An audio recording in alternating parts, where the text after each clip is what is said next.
In the early hours of the 14th of February 1981, which is Valentine's Day, 841 people attended the Valentine's dance that they had on in Stardust nightclub in Artane, Dublin. Most of the people who attended the event were under 21 and a lot being under 18, paying just £3 to get into the nightclub. When the bar closed for last orders at 1:30 am, some of the partygoers, they noticed that a section where they were sitting was unusually hot, and a small fire would break out and spread to the tables and chairs around the nightclub. The local DJ would notice this, and he announced that there was a small fire, and he requested the partygoers for a calm evacuation. The fire from the inside, it appeared quite small, contained and controllable, but from the outside the actual extent of the fire could be seen, and the flames could be seen ripping apart the roof of the nightclub, and it spilled a huge cloud of black smoke into the nightclub. The fire would spread rapidly and the electrics would fail, leaving the nightclub in darkness, with people trying to navigate around tables and chairs only using the glow from the flames, while smoke was rushing into their lungs and their faces. Now, a lot of people were able to quickly exit the building through the fire escapes, but a lot of unfortunate patrons were trampled by the other people trying to run for safety in the chaos. Of the 5 emergency exits people ran for were either chained shut or blocked by tables and vehicles from the outside. Some windows on the inside were boarded shut and others were barred shut from the outside, leaving hundreds of people trapped inside the nightclub. The nearby residents of the area would rush to the scene with whatever could be of help. They had ladders to try pull survivors to safety and axes to try remove the bars from the outside of the windows and try to pull people from the windows. When the dust would settle, 48 people would not return home that night, and they died as a result of the fire, and 214 people were injured, many of whom were seriously injured. Among them was 18-year-old Liam Dunn. I thought he looked the gear. That was the expression. I really thought he looked chatty now with his nice hair doing all that. And I was slagging him about going chasing. Not far away, 3 of the Keegan sisters, 19-year-old Mary, 16-year-old Martina and 18-year-old Antoinette, were also heading to the Stardust. They all went down, they all looked very well. And the dad's motto was, when you go out together, come home together.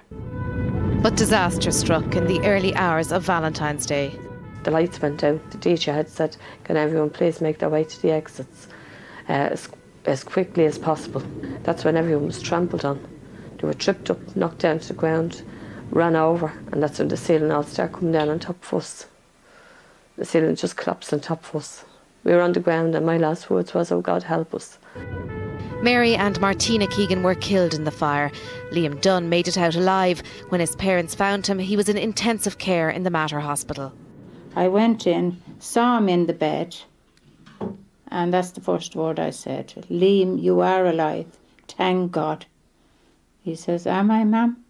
Am I really alive? And after that, Liam never spoke to me again. Liam died a month later, the last victim of the fire, which killed 48 young people. Almost all were from the local area.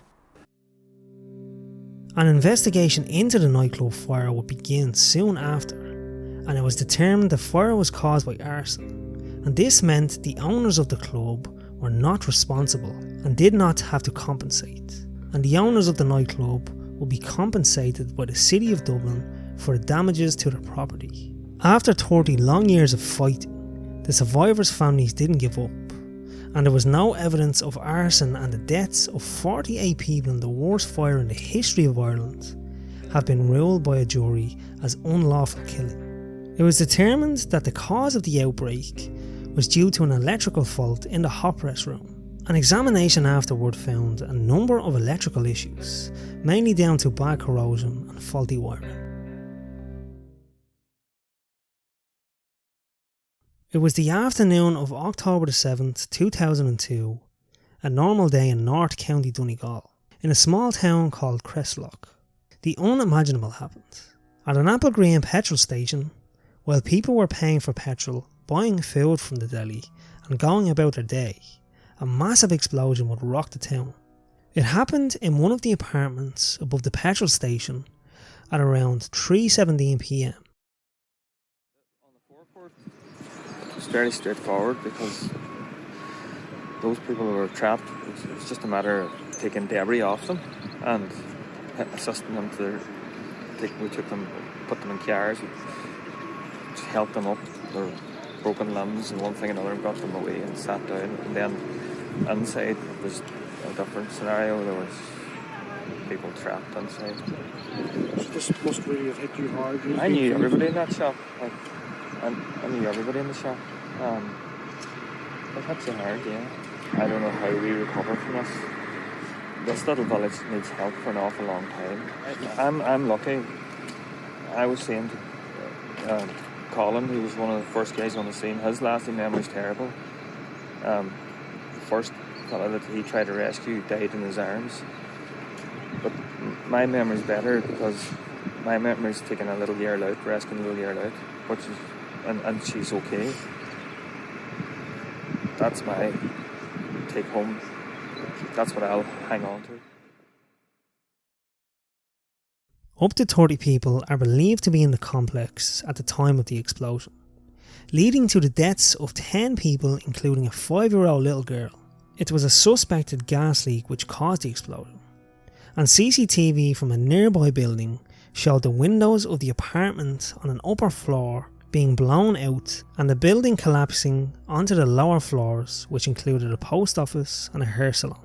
On the 27th of May 2024, 2 arrests were made relating to the investigation into what caused the explosion, and a man and a woman in their 40s were arrested and charged under the Non-Fatal Offences Against the Person Act 1997. And this act covers endangerment, conduct which creates a substantial risk of death or serious harm to another person. The Gardaí or the DDP may not have enough evidence for a more serious charge. Often the Gardaí will arrest suspects under lesser charges, investigating further, and often more serious charges can follow. 10 innocent people were in the wrong place at the wrong time. On the evening of May the 17th, 1993, Dublin City was buzzing with people going about their day. Families doing some shopping, workers hurrying home to their families, when suddenly at 5:30 p.m, 3 car bombs explode around the city. One of the explosions happened on Parnell Street, the others hit Talbot Street and South Leinster Street, all close to train stations with heavy foot traffic. This was a targeted and planned out attack, with the locations hand-picked for maximum carnage. The lives of hundreds of innocent people were suddenly shattered, and most victims being young women. Back to Sheriff Street where we lived, and she met one of the customers from the shop, and he said to her, "Colette, what are you doing? Put Wendy in the buggy." And she said, "No, I want her to walk because I need her to sleep tonight because I'm going back into hospital." And he left and off he went, probably up by Henry Street, and she kept walking and walked straight into the bomb. And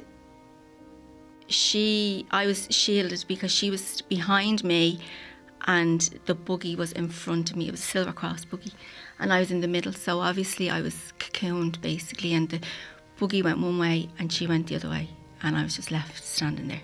And that bomb was one of 3 bombs in Dublin? That was the second bomb. 90 seconds before that, a Parnell Street bomb went off. And the people were just running for their lives, and they were running in the direction of Talbot Street, Leinster Street. Talbot Street was quite busy that day because there was a bus strike, so a lot of people were heading to Eamon Street bus station or train station. So it was quite busy, and it was 5:30. And 90 seconds after the second bomb, the third bomb went off, and that was just beside Trinity. While news was just coming in around Ireland of what had happened, 90 minutes after the Dublin explosion, about an hour and a half away in County Monaghan, another massive 150-pound car bomb cuts through Monaghan town, killing and injuring multiple people. This was the single most deadly attack within the Troubles in Ireland, and the death toll that day stood at 34 people, with hundreds being seriously injured and maimed, and countless lives changed forever in one moment. While the UVF, a loyalist paramilitary group from Northern Ireland, claimed responsibility, no one has ever been brought to justice. Thank you for watching. I will see you in the next one.